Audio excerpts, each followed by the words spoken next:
Does Chiefs understand where they are right now? Like when they sit down, does Coach Nabi and the players and management understand the position that they find themselves in? Because the most irritating thing about watching Kaizer Chiefs is that it's the same mistakes over and over and over again. And the sad part is that the other teams, the ones we call lesser, can plan and come at us here. You can't coach a team on vibes. You can't coach a team on, they're going to go out and do the right thing. And at some point, you have to be realistic. Coach Manqoba at Golden Arrows is realistic. We don't have 1 million players to play the ball. We have to come in and suss out the mistakes and take advantage of them. Okay, guys, when we win the ball back, we're going to play the ball into the wide channels so that we can take advantage either of Dove, who's slow, Dove, who's not very good 1v1 anymore, or take advantage of when they're both gone and then try and put the two centre-backs under pressure with a supporting run and we score. They did this so many different times during this game. In fact, the Golden Arrows should have been 3 or 4 goals up within the first 10 minutes. But that's not what really gets to me. What gets to me is that we've seen this before. We know this. It's the same goals that were scored against us by Supersport, by Makesi. It's the same goals that were scored against us by a bunch of different people.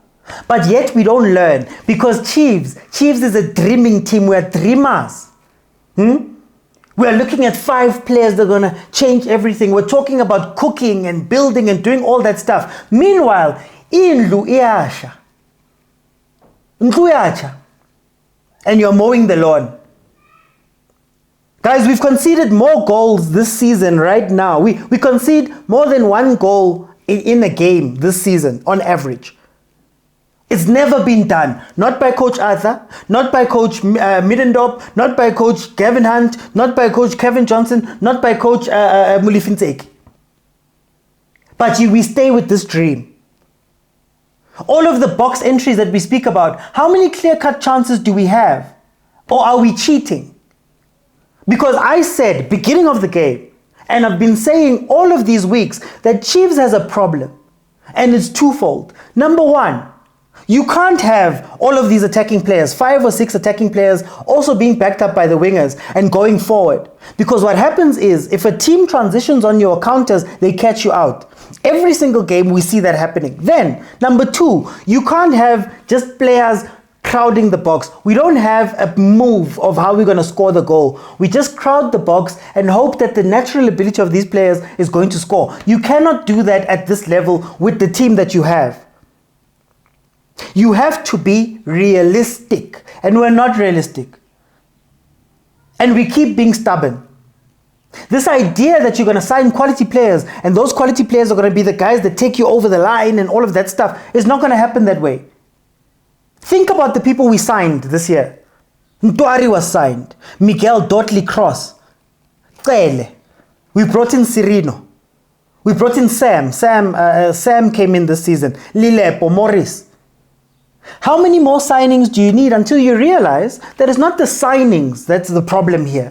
The problem is that you don't know what to do with these players. You're not putting them into position for them to be successful. They're not successful. They're just running around like headless chickens. There's no way that you can start the game and you have Cele, you have Mart, you have Cirino, you have Ngobo.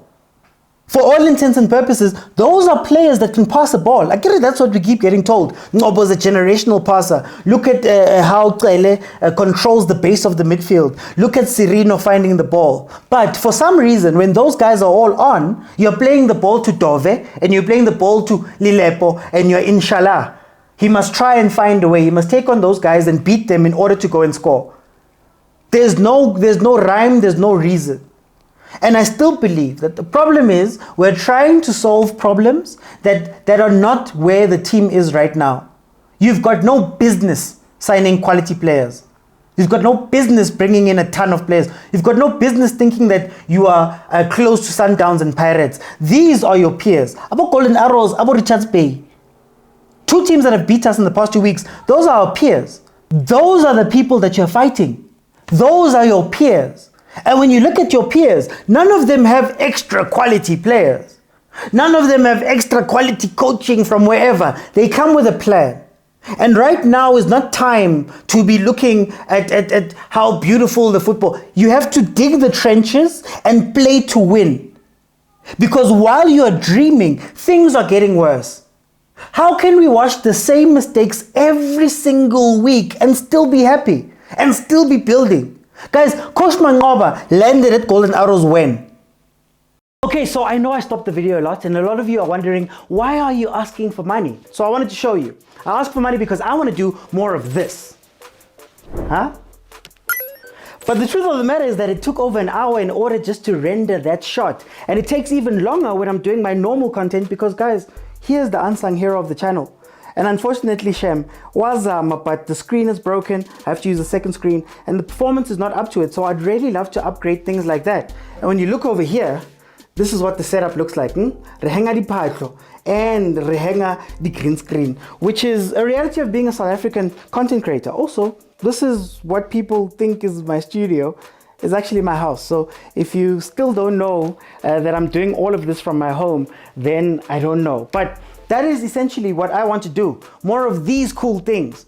But I need you guys to please help me out by donating 50 Rand or more into this account. You know, we're fighting for multi-choice. And for multi-choice, but there is subscription models all over the place. And I'd love to give the biggest quality while also being able to pay my rent and do things like that. That is where your money is going. And I promise to give you only the best content that I can if you do throw something in. So I just wanted to show you guys what I want to do with your money. I want to take this South African football and fulfill my dream of taking it into the future. But thank you guys so much. Remember, this is the bank account that you deposit into. Get back into the video. I'm sure he's barely got 2 months in. But yet he's able to look at this team and go, okay, this is where I tweak, this is where I tweak. Coach Cardoso, how many games does he have? Abo Tinkla, Abo Banban. They haven't been given the luxury of 9 signings. Of time, of what. So it's time to put the ego aside. And if you need to play low block and counter and win those games that way, go and win those games that way. Because the points are counting every single day.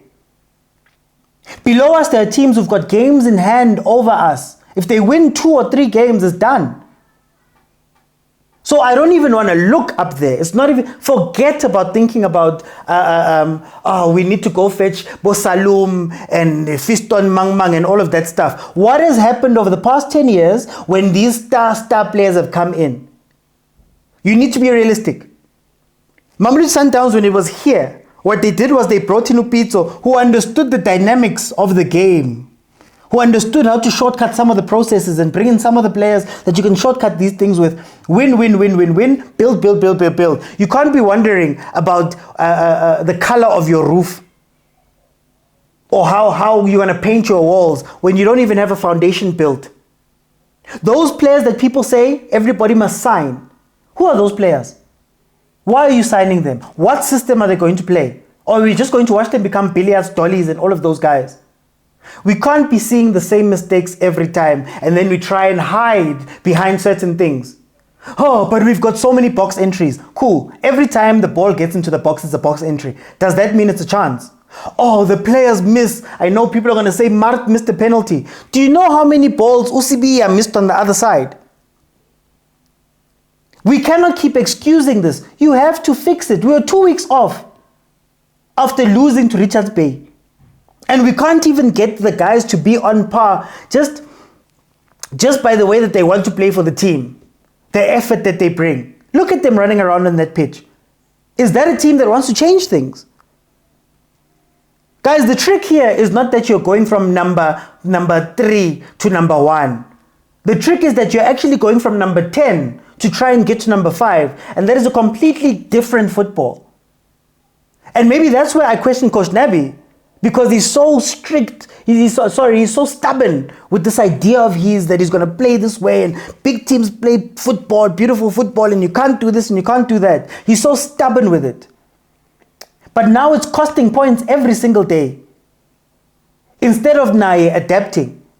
You know, in the second half, every second half, we don't make changes that fundamentally change the tactics of the game. What is the difference between Coach Nabi right now, and Abo Coach Caruso, Abo Coach Jose Rivero, when they make their changes, they've seen something they're fundamentally changing. All we do is refresh legs to go and do the same thing over and over again. Watch them get to the box and start passing the ball around. When the final ball has to go in, because it's free form, they kick it away. You know, there was a point where I was watching that Golden Arrows game and they started playing that Bafana Bas 10, the football. There was a time where we had a corner and they won that ball and the defender trapped it and played it into space so nicely. Whereas we are in tibang because everything is freestyle. The same mistakes. In the second half, Golden Arrows could have had even more goals, similar to what Polokwane City did to us. Because when we were pushing everybody forward, desperate to try get something from this game. You can't be doing the same thing when we're now sitting at 23 games. When are you going to learn? When are you going to know your squad? When are you going to know the limitations and plan for them? What do you do in the other game? We don't play that many games. We don't have a representation like Bafana, let's say. What are you doing in those times to make sure that you understand? And if I can see it, and the people who watch my content can see it, and the people who are on my live can see it immediately, what is happening at Kaizer Chiefs that they don't see some of the problems? Think about the things that we've seen over and over and over again over the past 10 years. We don't have a 4 and a 5. We have 2 4s. Similar to what was happening with Cardoso. Our number 10 is played out wide instead of being brought inside. Where did the goal come from? Where was Cirino's positioning? So why then do we keep seeing Cirino out wide to where Dolly was when Dolly was here? It's all of these little things. And it feels like Chiefs is putting, they don't want to fix those things because they're looking at a bigger thing. They're looking at, they're putting away the small things. They're looking at the bigger things. And while they try and look that far, this stuff is getting ruined. It's getting ruined. This record is worse. Everybody who spoke about Kevin Johnson did not have a record like this. Milifinteki did not have a record like this. Atazwani did not have a record like this. Gavin Hunt did not have a record like this. But yet we sit and we smile. We need to wake up. You need to wake up. Like I said, Ntluyacha li busy ka kadin. Ntluyacha li busy li nagana or li penta jwang. Instead of making the changes we need. Instead of going forward and actually fixing. And it's gonna look ugly. No foundation looks great. I did a video on this. No foundation looks great. But if you do that well, everything you build on top of it is great. And right now we are scrapping. Pitso's first season at Sundowns was scrapping. When he took over to the end of the season, was scrapping to get them out. Then he could look at other things. Tina, we are cooking 23 games into the season. Getting beaten by a coach with a plan who just walked in the other day. No, guys. Richards Bay, think about it. Abo Papi Zotwani had just stepped in there too. Alright guys, I'm sorry. These players are not that bad. This coach is not this bad. The players are not this bad. But now you need to open your eyes and be realistic. Stop dreaming. I'll see you guys on the next one.